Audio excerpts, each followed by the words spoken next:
অনুষ্ঠান বাড়ির মতো দুধ শুক্তো খেতে কিন্তু আমরা কম বেশি সবাই ভালোবাসি। তো আজ আমি আপনাদের সাথে একদম অনুষ্ঠান বাড়ির মতো দুধ শুক্তো রেসিপি বাড়িতে কিভাবে সহজ উপায়ে বানিয়ে ফেলতে পারবেন তার রেসিপি শেয়ার করব। যে কোনো নিরামিষের দিনে এই একটা রেসিপি থাকলেই দেখবেন আর অন্য কোনো কিছুরই প্রয়োজন পড়ছে না, উপর থেকে আরো দু মুঠো ভাত বেশি খেতে মন যাবে। তো চলুন বেশি দেরি না করে ঝটপট একদম অনুষ্ঠান বাড়ির মতো দুধ শুক্তো রেসিপিটি দেখে নেওয়া যাক। আর আমার ভিডিও যদি আপনাদের ভালো লেগে থাকে তাহলে অবশ্যই আমার চ্যানেলটি সাবস্ক্রাইব করে আমার পাশে থাকবেন। আমি দুদিন অন্তর নতুন নতুন রান্নার ভিডিও আমার চ্যানেলে পোস্ট করে থাকি। আর এই শুক্তোতে যে ভাজা মশলাটা দেওয়া হয় তার রেসিপিও আমি আপনাদের সাথে শেয়ার করব। প্রথমেই একটা বাটির মধ্যে দিয়ে দিলাম প্রায় 2 চামচ মতো কালো সর্ষে, 2 চামচ মতো সাদা সর্ষে আর 2 চামচ মতো পোস্ত। এই সবকিছু আমি অল্প একটু জল দিয়ে প্রায় 10 থেকে 15 মিনিটের জন্য ভিজিয়ে রাখবো, যাতে এটা খুব ভালোভাবে পেস্ট বানানো যায়। এবার শুক্তোতে দেওয়ার জন্য একটা ভাজা মশলা তৈরি করে নেব। তার জন্য এখানে নিয়েছি বড় চামচের 1 চামচ মতো 5 ফোড়ন, হাফ চামচ মতো গোটা সর্ষে, হাফ চামচ মতো গোটা মৌরি, 1 চামচ মতো রাঁধুনি আর অল্প কিছুটা গোটা জিরে। এই সবকিছু কিন্তু খুব ভালোভাবে ড্রাই রোস্ট করে নিতে হবে, যতক্ষণ না এই ভাজা মশলাটা থেকে খুব সুন্দর একটা গন্ধ বেরিয়ে আসছে। মিক্সার জারের মধ্যে দিয়ে ঘুরিয়ে নিলেই কিন্তু আমাদের শুক্তোর জন্য ভাজা মশলা একদম রেডি হয়ে যাবে। আর শুক্তো বানাবার জন্য এখানে আমি নিয়েছি আলু, বেগুন, রাঙা আলু, মূলো, কাঁচকলা, গাজর, সজনে ডাঁটা আর উচ্ছে। এই সব সবজিগুলোই কিন্তু আমি একটু লম্বা লম্বা করে কেটে নিয়েছি আর কাটার পর খুব ভালোভাবে ধুয়ে পরিষ্কার করে নিয়েছি। এইবার একটা কড়াইয়ের মধ্যে নিয়েছি বেশ কিছুটা পরিমাণে তেল। তেলটা যখন গরম হয়ে আসবে তখন এর মধ্যে দিয়ে দেব কেটে রাখা আলুগুলো তেলের মধ্যে নেড়ে চেড়ে হালকা লাল করে ভেজে নিচ্ছি। এমন ভাবে এই সবজিগুলো ভাজতে হবে যেন ভাজার সময় প্রায় 50% মতো সেদ্ধ হয়ে যায়। দেখুন এখানে আলুগুলো কিন্তু ভাজা হয়ে গেছে। এবার আলুগুলো তুলে আলাদা জায়গার মধ্যে আমি রেখে দিলাম। ওই একই তেলের মধ্যে দিয়ে দিলাম কেটে রাখা মূলোগুলো কিন্তু আমি তেলের মধ্যে নেড়ে চেড়ে হালকা করে ভেজে নিচ্ছি। এইভাবেই কিন্তু আমি একে একে সব সবজিগুলোই ভেজে নেব। মূলোগুলো ভাজা হয়ে গেছে। এবার দিয়ে দিলাম গাজরগুলো আমি তেলের মধ্যে নেড়ে চেড়ে হালকা করে ভেজে নিচ্ছি, যতক্ষণ না অবধি 50% মতো সেদ্ধ হয়ে আসছে। আমি এখানে শুক্তো বানাবার জন্য সব সবজিগুলোই কিন্তু তেলের মধ্যে হালকা করে নেড়ে চেড়ে ভেজে নিয়েছি। আপনারা যদি সব সবজি না ভাজতে চান সেক্ষেত্রে কিন্তু শুধুমাত্র বেগুন, উচ্ছে আর বড়িটাই তেলের মধ্যে ভেজে নিতে পারেন। আর বাকি সবজিগুলো তেলের মধ্যে হালকা করে ভেজে অথবা সেদ্ধ করেও কিন্তু এই শুক্তোটা রান্না করে নিতে পারেন। এখানে গাজরগুলোও দেখুন ভালোভাবে কিন্তু ভাজা হয়ে গেছে। এক এক করে গাজরগুলো আমি তুলে রেখে দিলাম আর দিয়ে দিলাম রাঙা আলুগুলো কিন্তু তেলের মধ্যে নেড়ে চেড়ে ভেজে নেব। তবে খুব বেশি টাইম কিন্তু ভাজার প্রয়োজন নেই, রাঙা আলু কিন্তু খুব তাড়াতাড়ি নরম হয়ে যায়। হালকা করে ভেজে এই রাঙা আলুগুলো আমি তুলে রেখে দিচ্ছি। এবার এর মধ্যে দিয়ে দেব কাঁচকলাগুলো কিন্তু হালকা করে ভেজে আমি তুলে রাখবো। এক এক করে সব সবজিগুলোই কিন্তু এইভাবে আমি লো টু মিডিয়াম ফ্লেমে হালকা লাল করে ভেজে নেব। যে কোনো অনুষ্ঠান বাড়িতে দেখবেন শুক্তো রান্না করার জন্য কিন্তু সবজিগুলো তারা তেলের মধ্যে হালকা ভাবে ভেজে নেয়। এইভাবে যদি তেলের মধ্যে সব সবজিগুলো হালকা করে ভেজে শুক্তো রান্না করা হয় তাহলে তার টেস্ট কিন্তু অনেক গুণ বেড়ে যাবে। দেখুন এখানে কিন্তু এক এক করে সব সবজিগুলোই প্রায় ভাজা হয়ে গেছে।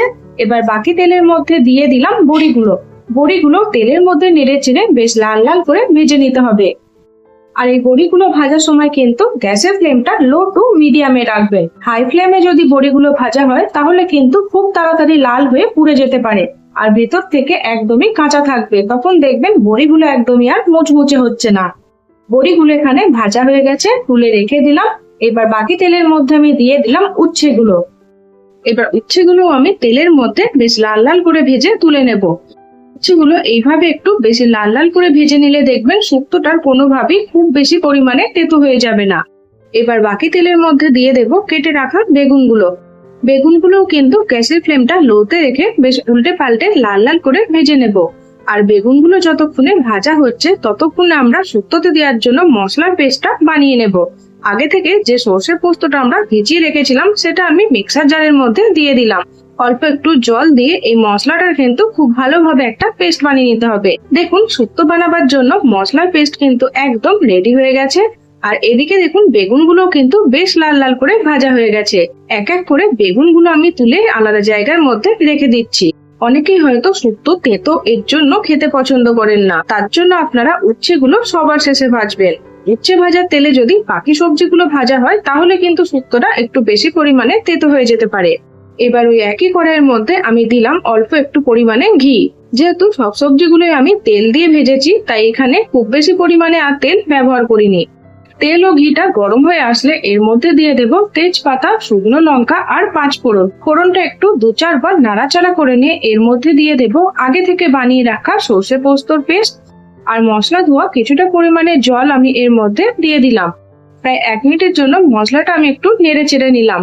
এখন এর মধ্যে দিয়ে দেব আগে থেকে ভেজে রাখা আলু, গাজর, মূলো, রাঙালু ও কাঁচকলা।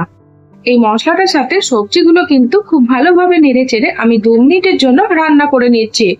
সর্ষে পোস্ত কিন্তু খুব বেশি টাইম ধরে কষানোর প্রয়োজন নেই, তাহলে কিন্তু এটা একটু তেতো হয়ে যেতে পারে।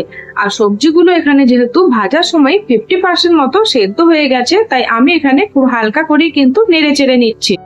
2 মিনিট পর এর মধ্যে দিয়ে দিলাম স্বাদ মতো নুন আর অল্প একটু আদা গ্রেট করে এর মধ্যে দিয়ে দিচ্ছি।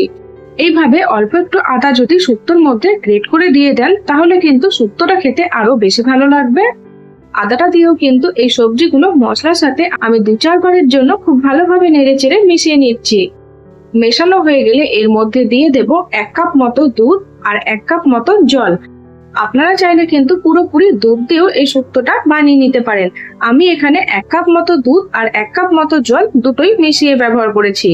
এখন এর মধ্যে দিয়ে দেব আগে থেকে ভেজে রাখা বেগুন আর বড়িটা। সজনে ডাঁটাটাও আমি এই সময় কিন্তু দিয়ে দিলাম। আর এই সজনে ডাঁটাটা কিন্তু আগে থেকে আমি 2 মিনিটের জন্য হালকাভাবে সেদ্ধ করে নিয়েছিলাম। এই সবকিছু শুক্তোর সাথে খুব ভালোভাবে নেড়ে চেড়ে মিশিয়ে নেব যতক্ষণ না গ্রেভিটা ফুটে আসছে। শুক্তোর গ্রেভিটা যখন ফুটে আসবে তখন এর মধ্যে দিয়ে দেব আগে থেকে ভেজে রাখা উচ্ছে আর শুক্তোর জন্য যে ভাজা মশলাটা বানিয়েছিলাম সেটা আমি এখানে 2 চামচ মতো দিয়ে দিলাম। ভাজা মশলা ও উচ্ছেটাও কিন্তু শুক্তোর সাথে বেশ ভালোভাবে নেড়ে চেড়ে মিশিয়ে নিলাম। শুক্তোটা যখন ফুটে আসবে তখন ঢাকা দিয়ে আমি প্রায় 5 থেকে 10 মিনিটের জন্য রান্না করে নেব, যতক্ষণ না অবধি সব সবজিগুলো খুব ভালোভাবে সেদ্ধ হয়ে যায়। প্রায় 10 মিনিট পর ঢাকাটা আমি খুলে দিলাম। দেখুন আমাদের শুক্তো কিন্তু প্রায় রেডি হয়ে এসেছে আর সবজিগুলো কিন্তু খুব ভালোভাবে সেদ্ধ হয়ে গেছে। নামাবার আগে এর মধ্যে দিয়ে দিলাম অল্প একটু গরম মশলা আর প্রায় 1 চামচ মতো ঘি। ঘি ও গরম মশলাটাও কিন্তু শুক্তোর সাথে আমি মিশিয়ে নিলাম। তো দেখুন একদম অনুষ্ঠান বাড়ির মতো দুধ শুক্তো কিন্তু আমাদের খুব সহজে রেডি হয়ে গেল। এবার গরম গরম এই দুধ শুক্তোটা আমি পরিবেশন করে নিচ্ছি। যে কোনো নিরামিষের দিনে দেখবেন এই একটা রেসিপি বানালে আর অন্য কোনো কিছু বানাবার প্রয়োজন পড়ছে না।